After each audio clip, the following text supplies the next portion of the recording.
Bien, entonces vamos a tratar este tema de aseguramiento de la calidad universitaria en el Perú, retos y desafíos. Si nos remontamos un poco, incluso Lourdes hacía referencia al 2014, y yo quiero irme un poco más atrás, más o menos como para el 2000, la década del 2000, entre el 2000 y 2004, 2005, 2006, cuando empezamos a trabajar estos temas de aseguramiento de la calidad en el país, se da por un contexto bastante similar al que nos comentaba el doctor Alarcón de Cuba. En nuestro país se había generado una especie de una fuerte mercantilización de la educación superior y de la educación universitaria. Había una proliferación indiscriminada de instituciones universitarias que prestaban un servicio de no muy probada calidad. Esta mercantilización trajo consigo la masificación de la educación superior universitaria. Hasta antes de esa época, la educación universitaria estaba como que circunscrita para una élite, que básicamente era una élite de conocimiento que se había generado y se había posicionado en algunas universidades a lo largo del país. Esto también dificultaba, por un lado, el acceso de los jóvenes de las familias que querían apostar porque sus hijos estudien en la universidad. Sin embargo, no encontraban ese acceso porque la cantidad de universidades y la calidad de universidades era muy pobre, era muy baja. Había mucha ineficacia del Estado por invertir en educación superior. Esto trajo consigo, por un lado, la inversión privada,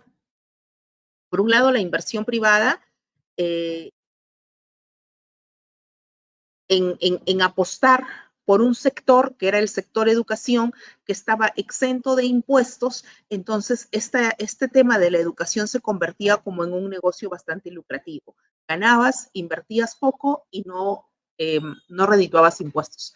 Por otro lado, estaba la educación universitaria pública, que también se había logrado posicionar y que también empezaron a proliferar las universidades públicas, pero sin cuidar los temas de calidad.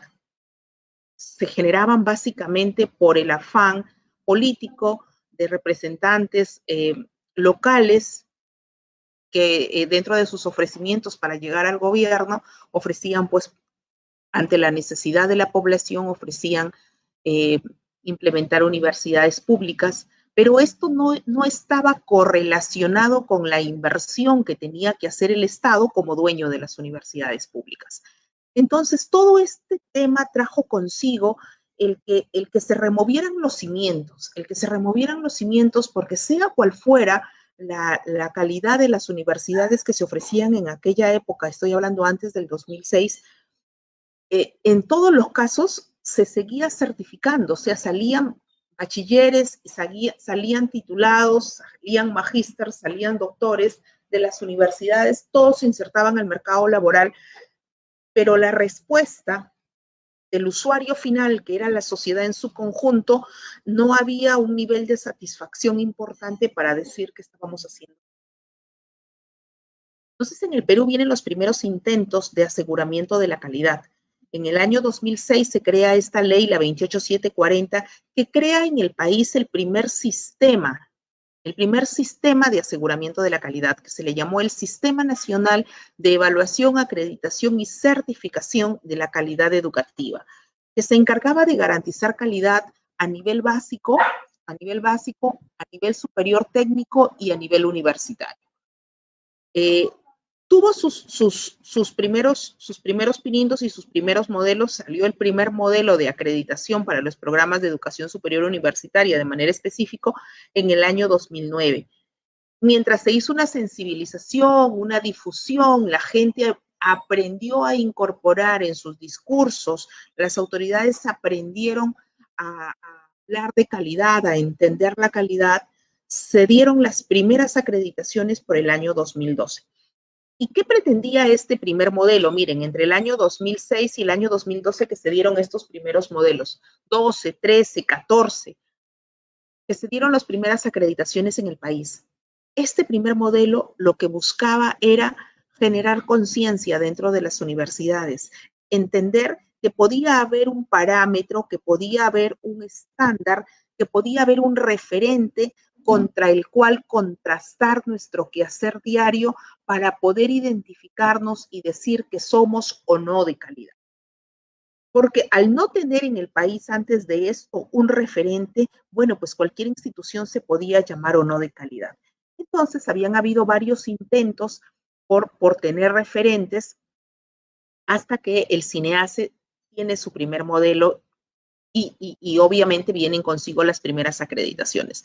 Pero el primer modelo era eso, era un modelo documental, era un modelo que nos pedía orden, era un modelo que trataba de sentar bases, de sensibilizar, era un modelo básicamente de ordenamiento, porque tocaba en ese momento sentar las bases. Mucho se criticó este primer modelo, porque se pedía, había muchos estándares de tipo nominal que debían acreditarse con documentación, procedimientos, formatos, documentos en general, que si estaba el documento podíamos decir que el estándar estaba cumplido y si no estaba, no.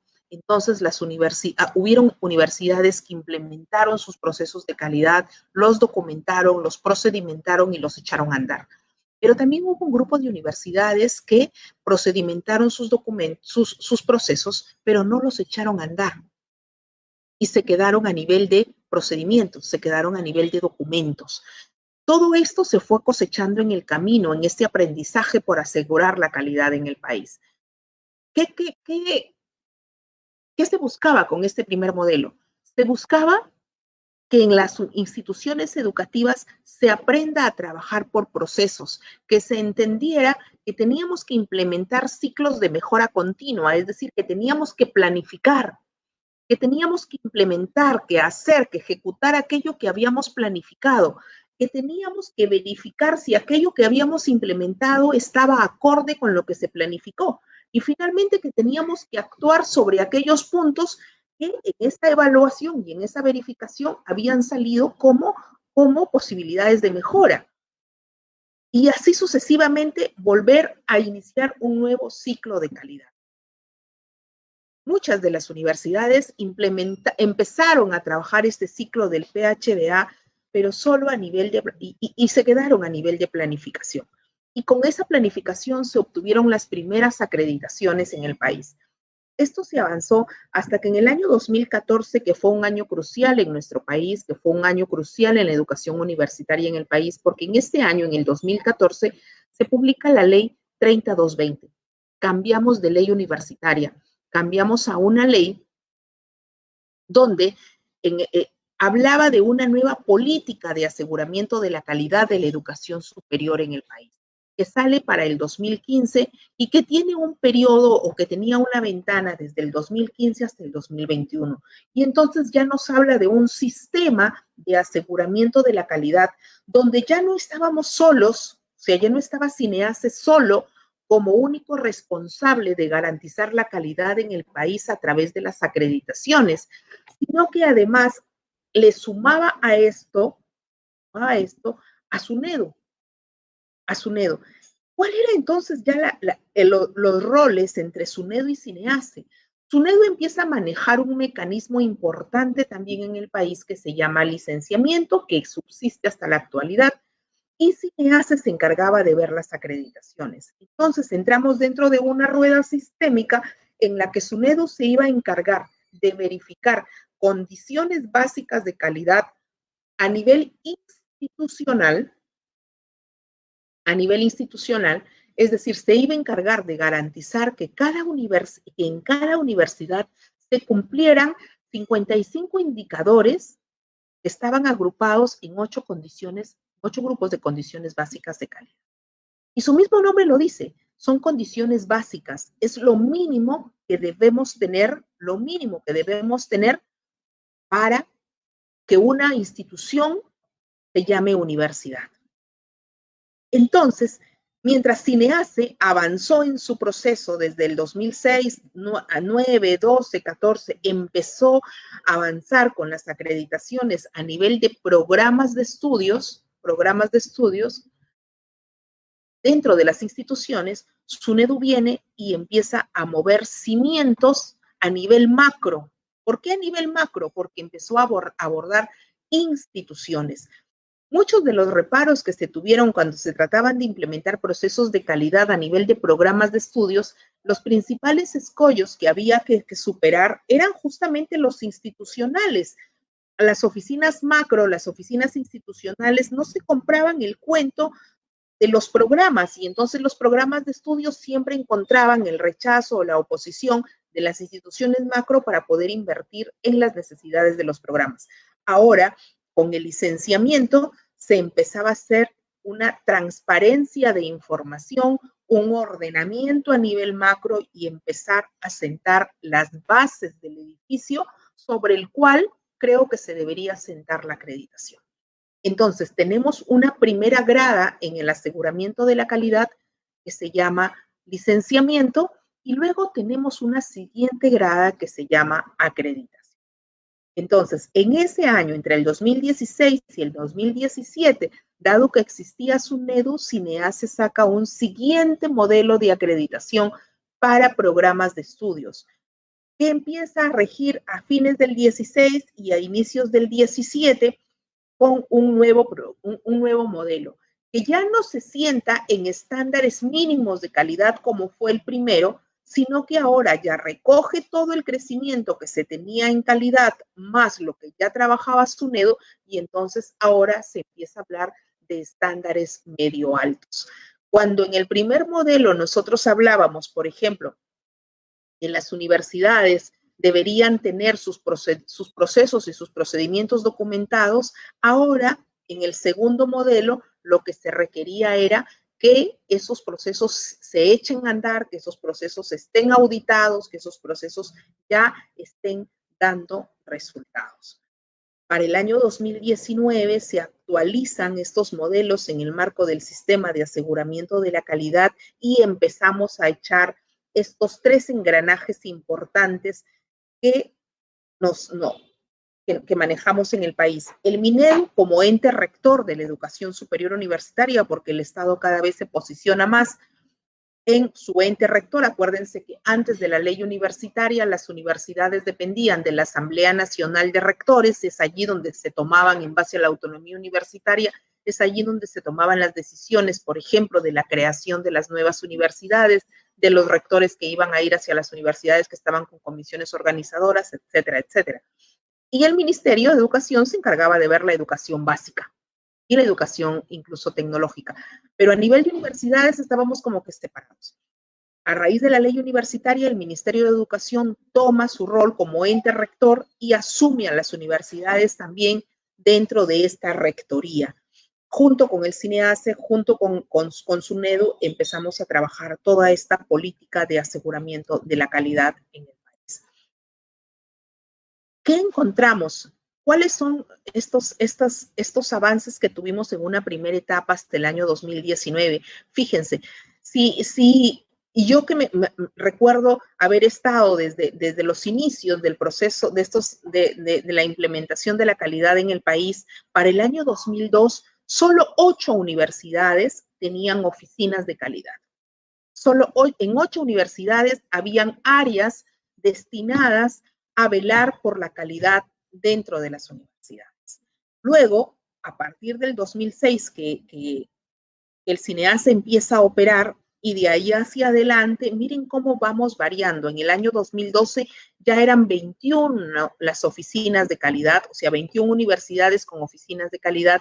Para el año 2014 subieron a 60, para el año 2015 a 76, para el año 2017 en plena efervescencia del licenciamiento teníamos 85 universidades y para el año 2019 tenemos 97 universidades, siendo un indicador de condición básica de calidad para el licenciamiento.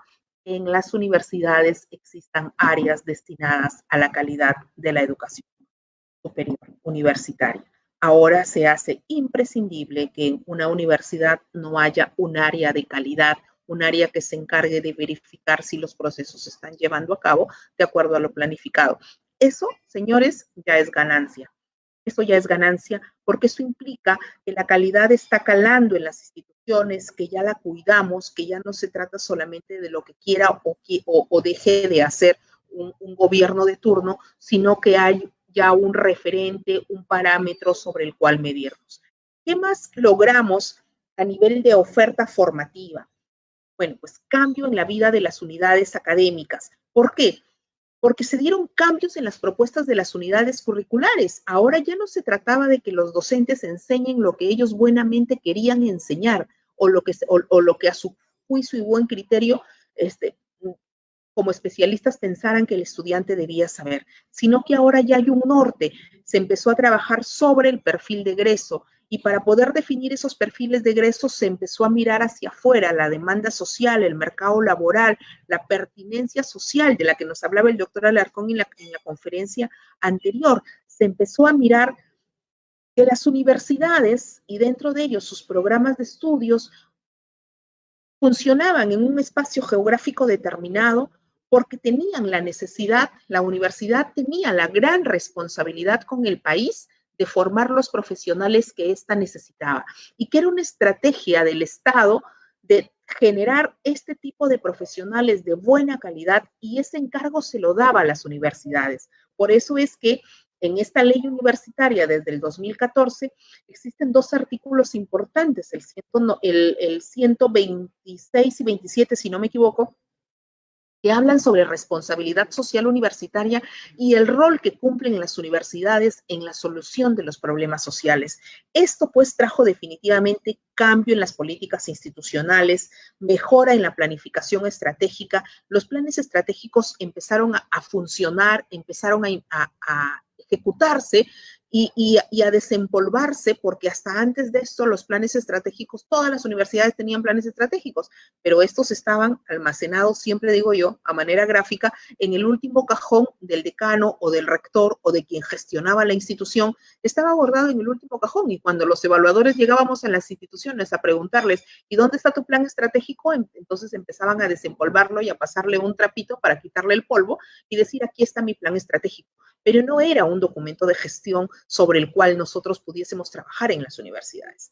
Pero dado estos procesos de calidad, vino una mejora en la planificación estratégica, vino un sinceramiento de los objetivos estratégicos, se trazaron indicadores de gestión que nos permitieran monitorear incluso los presupuestos. Por lo tanto, esto trajo también consigo una nueva visión y acción de los grupos de interés, porque se vieron en la necesidad de participar de manera activa en la vida de las universidades. Los egresados, los empleadores, también fueron convocados y ellos sintieron que era también su responsabilidad el voltear la mirada hacia su alma mater y empezar a generar también necesidades para que sus hermanos menores sean formados en mejores condiciones.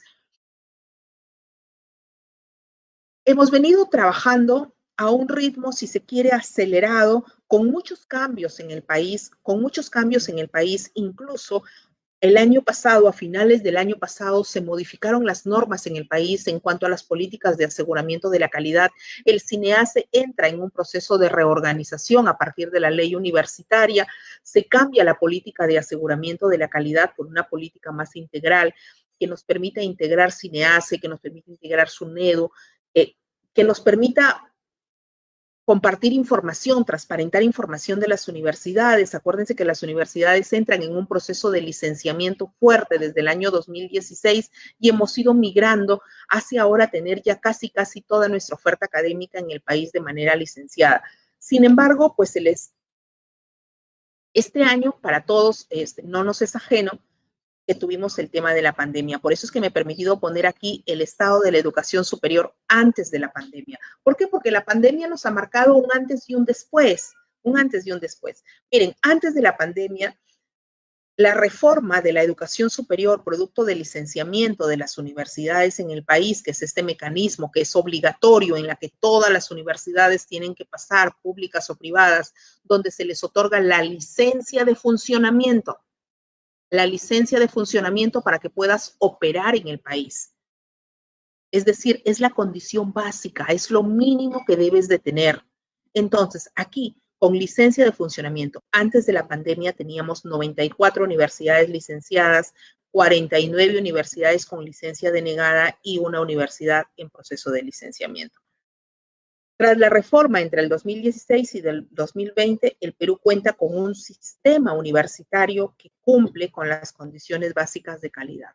Ahora, cuando un padre de familia, cuando un estudiante, cuando un profesional quiere optar por un pregrado, por un posgrado y quiere saber si es que este posgrado es o no de calidad, si está licenciado o no, si le brindan las garantías de calidad, pues ahora basta con que ingrese al portal de SUNEDU y va a encontrar allí las universidades que están licenciadas y dentro de ellas los programas de estudio que están licenciados. Ha habido un sinceramiento de la oferta académica, ha habido un transparentar los procesos dentro de las universidades, ha habido también una reinversión tanto del capital público y del capital privado por mejorar los servicios que se estaban ofertando. Yo recuerdo de manera personal que me tocó dirigir el proceso de licenciamiento de la universidad en la cual yo provengo.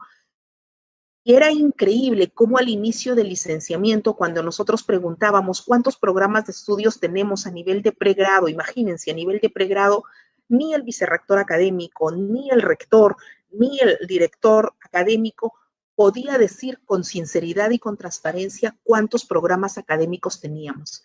Vivíamos como por inercia y por una cosa muy rutinaria. Después del licenciamiento ya podíamos decir con total claridad, tenemos 45 programas de estudio, tenemos 76 doctorados, tenemos 122 maestrías y así, tantas especialidades están distribuidas en tales lugares, hemos transparentado los planes de estudios, hemos arreglado la infraestructura, el equipamiento de los laboratorios, los docentes sabemos quiénes tienen grado, quiénes no tienen grado, quiénes tienen especialidad, dónde están distribuidos, qué les está haciendo falta. Es decir, ha habido un ordenamiento y un sinceramiento de toda la oferta académica en el país, que debió darse antes, por supuesto que debió darse antes. Sin embargo, en este momento podemos contar ya, y este solo dato de saber que tenemos 194 que tenemos 94 universidades licenciadas, que tenemos 49 cuya licencia ha sido denegada y que tenemos una en proceso de licenciamiento, ese es un dato importante. El primer resultado que tuvimos fue el aseguramiento de la calidad y de los locales universitarios. Producto del licenciamiento se han cerrado 230 locales. Antes encontrábamos universidades con sus locales aquí, allá y más allá, en cualquier lugar. Podíamos encontrar locales que funcionaban en el segundo piso de un restaurante o que funcionaban al costado de una discoteca o que funcionaban en condiciones precarias en aulas de 2x2, etcétera, etcétera. Todos los locales que no han cumplido con las condiciones básicas de calidad han sido cerrados, ya sea por decisión propia de las instituciones educativas o simplemente porque las licencias se negaron. Entonces se han cerrado 230 locales y 114 filiales, tanto de universidades licenciadas, cuyas universidades por mutuo propio decidieron cerrar sus locales, o por universidades que han sido denegadas y que no cumplían con las condiciones básicas de calidad. Otro resultado es el incremento de la producción académica. En el periodo entre el 2010 y el 2014 se produjeron 5.273 artículos científicos. Esta es una fuente de Concitec. Se produjeron 5.273 artículos científicos, mientras que en el periodo de licenciamiento de SUNEDU entre el 2015 y el 2017 se han producido 14.327 artículos científicos y ahorita estamos bordeando, a este año, a pesar de la pandemia, estamos bordeando los 18.000 artículos científicos en el país. Toda esta producción científica se ha dado a nivel de universidades públicas y de universidades privadas. Las universidades han ido creciendo, han ido progresando en esta producción científica y han siendo motivadas de diferente manera. Por ejemplo, en la ley universitaria contempla el apoyo y la inversión en investigación. Las universidades destinan presupuestos para la investigación. En el caso de las universidades públicas se está financiando incluso el 50% más del sueldo de un docente ordinario. Si es investigador, se le cancela el 50% más. Todo esto son estrategias para motivar a los docentes y para reconocer el esfuerzo, el gran esfuerzo que hacen los docentes por investigar y por publicar. Esto antes de la pandemia. ¿Qué nuevos retos nos plantea esta crisis sanitaria en la educación superior? Un principal reto, creo que para todos los que hacemos docencia universitaria, todos después del 15 de marzo, podemos hablar de un antes y un después. La transformación digital de la educación superior sin perder condiciones básicas de calidad ganadas. Ese es el principal desafío. Antes de la pandemia, solo 25 universidades se encontraban licenciadas para brindar programas semipresenciales. De ellas, 23 privadas y 2 públicas. Vale decir, solo 25 universidades habían logrado garantizar ante SUNEDU que tenían una infraestructura tecnológica que les permitía hacer una enseñanza semipresencial. Antes del proceso de licenciamiento institucional, eran 41 universidades las que ofrecían estos programas. Sin embargo, muchas de ellas desistieron de los mismos o su licencia fue denegada. ¿Por qué desistieron o por qué su licencia fue denegada? Porque simplemente con la infraestructura tecnológica que tenían no garantizaban calidad para la oferta educativa que tenían. En total, existían 827 programas en solo 16 regiones del país. En este momento, la preocupación por el aseguramiento de la calidad de los programas a distancia y semipresenciales es compartida no solo por nuestro país, sino es compartida internacionalmente.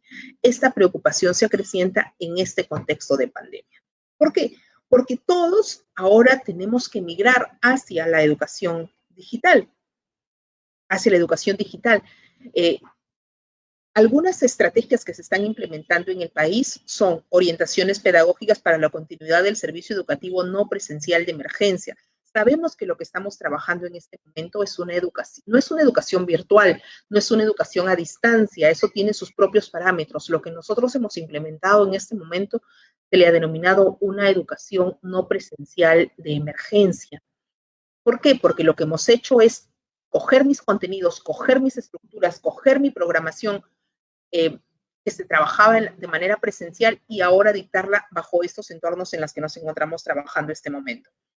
Esto también ha traído la modificación de la ley universitaria para la educación no presencial a distancia en algunos artículos. Y se han establecido también nuevos criterios de supervisión por la SUNEDU para esta nueva forma de enseñar.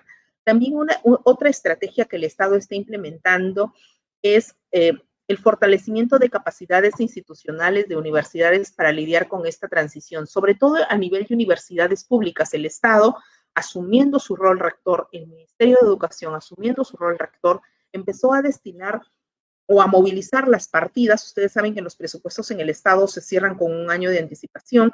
Es difícil mover el dinero de una partida a otra. Bueno, pues el Estado este año, producto de la pandemia, flexibilizó esos temas y permitió que las universidades hicieran transferencias de sus fondos para poder invertir en infraestructura tecnológica, en equipamiento tecnológico para sus docentes y para sus estudiantes también, y poder responder de manera más pertinente a seguir brindando este servicio.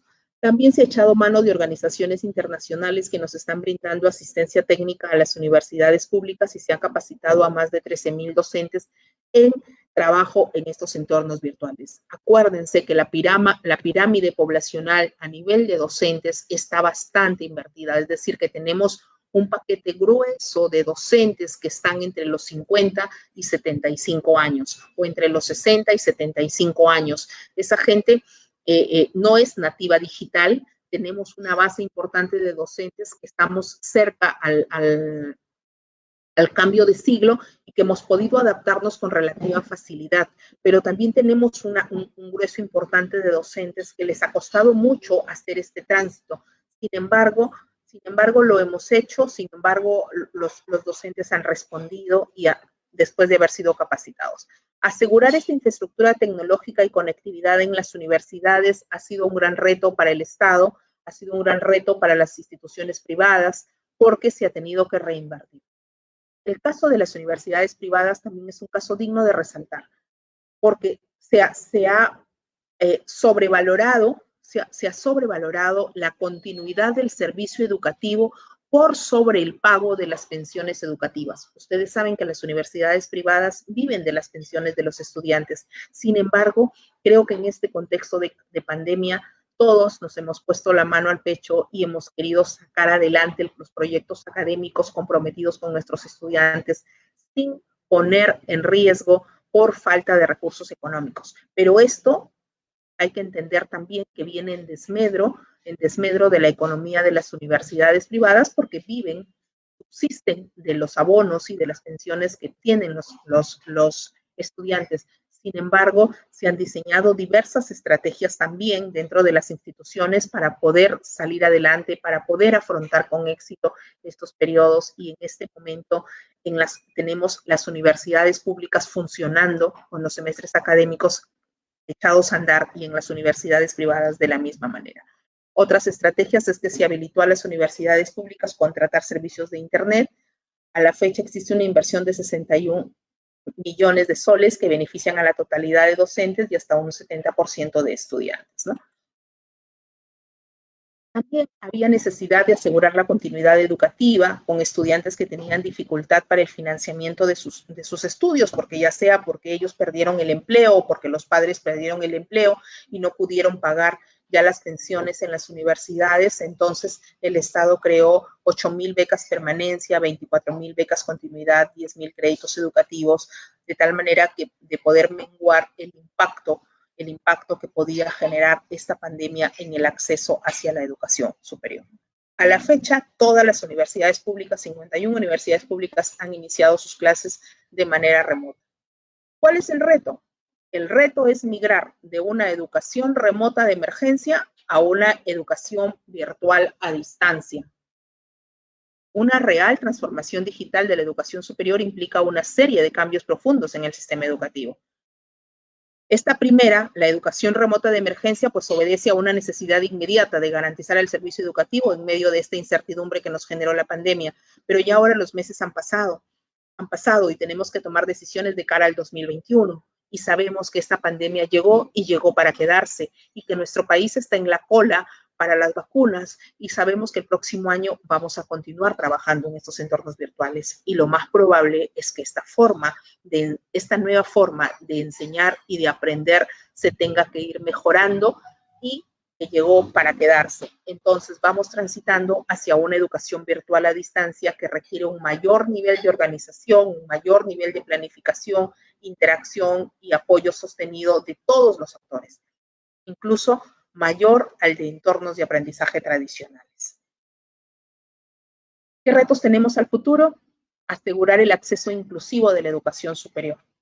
Tenemos una alta tasa de desigualdad socioeconómica en el acceso. Tenemos estudiantes que al inicio de esta pandemia pues se quedaron con, no teníamos infraestructura tecnológica. Las universidades públicas y privadas otorgaron chips con acceso a Internet. Muchos se conectan de sus celulares, muy pocos tienen computadoras. Es más, en el mercado en general no se encontraban equipos, no se encontraban computadoras, laptops, tablets, donde los chicos puedan acceder. El Perú cuenta con una de las tasas más bajas de matrícula en la región, 33.4%. Mire, mientras que Colombia nos lleva 51% y Chile tiene el 85%, superan el indicador de la región en un 46.5%. Entonces necesitamos asegurar un acceso inclusivo a la educación superior. Otro de los retos es construir un proceso formativo integral. El 18.5% de las personas con educación universitaria se encuentran subempleadas. Tenemos un 24.7% en el caso de la educación superior no universitaria, que también está subempleada. El 22% de las empresas peruanas señala que limitadas competencias en el trabajo es el segundo obstáculo que enfrentan. Es decir, ¿cuál es el reto de construir un proceso de formación integral? Algo de lo que también habló el doctor Alarcón en la conferencia anterior. Nosotros ahora estamos sufriendo el resultado de no haber cuidado la calidad desde sus inicios. Muchos de los profesionales empleados en este momento o subempleados en este momento son aquellos que son producto de la formación con poca calidad o con baja calidad. Y que no, el principal problema que tenemos en el país es profesionales sin las competencias necesarias para poder ejercer profesionalmente o para poder solucionar los problemas sociales o para poder solucionar o para poder insertarse de manera adecuada en el mercado laboral. Esa es la consecuencia de haber tenido una educación que no hemos cuidado la calidad en el país. Ahora estamos recibiendo docentes que somos del siglo pasado, estamos recibiendo a estudiantes de este siglo. Y si nosotros los docentes no migramos en mente, no migramos en formación, no migramos en capacidades, no migramos en competencias en general para poder enseñar a chicos del siglo XXI, pues nos vamos a quedar desfasados. Articular la gobernanza del aseguramiento de la calidad de educación técnica y superior universitaria. Es decir, que necesitamos articular los niveles de formación que tenemos en el país y asegurar la calidad de todos estos niveles de formación.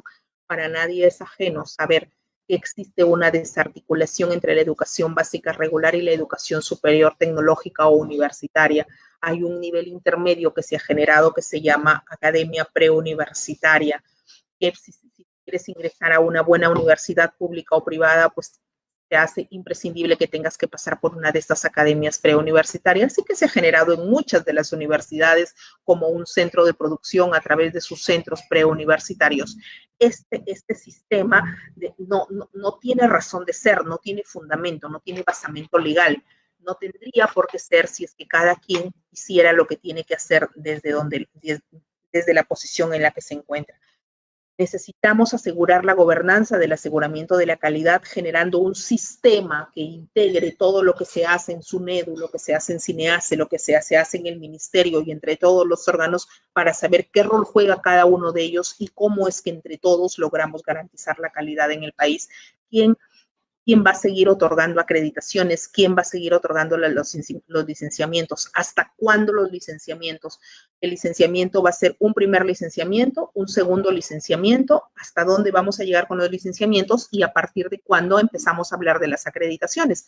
Acuérdense que los primeros licenciamientos que se otorgaron e incluso se otorgaron por 6 años, más o menos en el año 2017, ya en este momento, pues ya estamos prácticamente entrando al 2021, ya estamos con 4 años, 5 años y las universidades tienen que volver a revalidar su licencia de funcionamiento. Y entonces, ¿ante quién? ¿Cómo? ¿Cuándo? O sea, todos esos procedimientos es necesario transparentarlos en el país y ese es uno de los retos pendientes.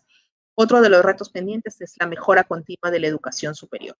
Para eso, el Estado ha sacado una política nacional de educación superior y técnico-productiva que va hacia el 2030.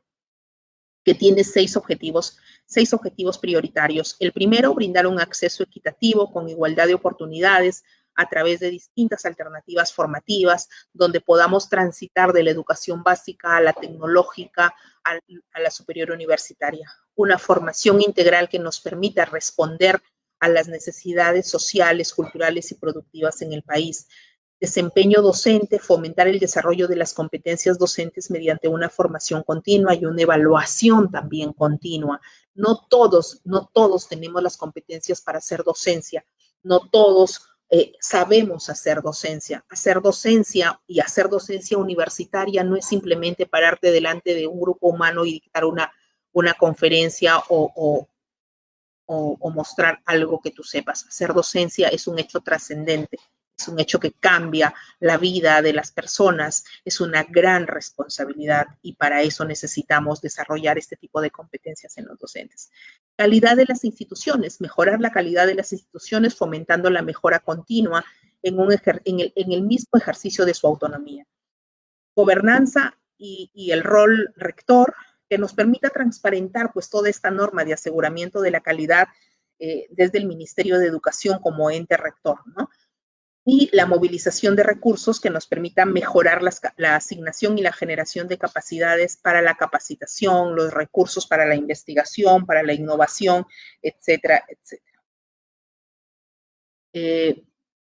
Estas metas hacia el 2030, lo que se busca es una reducción al 50% de la brecha de acceso entre las universidades que están en el quintil 2 y el quintil 1, es decir, una mayor equidad.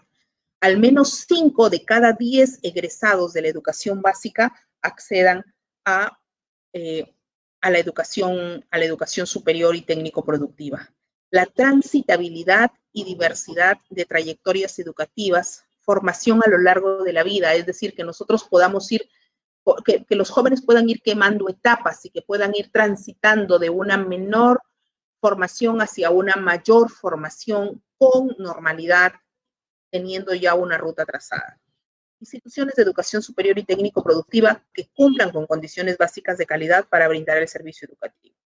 Un incremento de la producción científica impulsada por instituciones de distinto nivel y de especialización. Y un gran reto es ubicar a las 10 universidades, las 10 mejores universidades peruanas en las primeras 1000 del mundo. En este momento tenemos 4 o 5 en los últimos rankings, pero necesitamos ubicar 10 por lo menos en las 1000 mejores del mundo. El Minedu hace poco acaba de aprobar una nueva norma técnica del Sistema de Información de Educación Universitaria que permitirá monitorear indicadores de aseguramiento de la calidad para la mejora continua del servicio educativo.